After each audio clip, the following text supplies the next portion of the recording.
এই যে আপনার মাননীয় প্রধানমন্ত্রী আর মাননীয় স্পিকার কথাটা, এটাকে আমরা বাদ দিতে পারি না। কি হবে এবং বাংলাদেশে অবশ্যই আমরা মাথা উঁচু করে দাঁড়াতে পারব। হ্যাঁ, তর্ক আছে, বিতর্ক আছে, মতের অমিল আছে।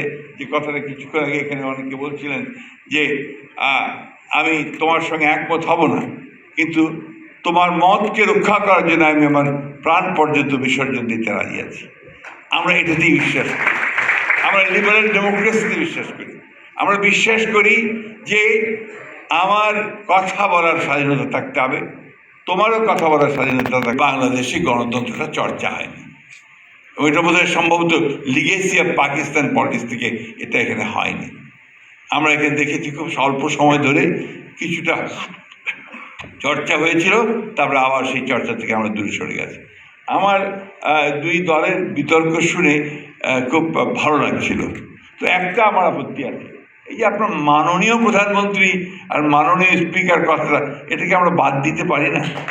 আমার কেন জানি মনে হয় এই মাননীয় কথাটা থেকে কিন্তু সমস্ত অটোক্রেসির জন্মটা বোধহয় হয়। আমি আমার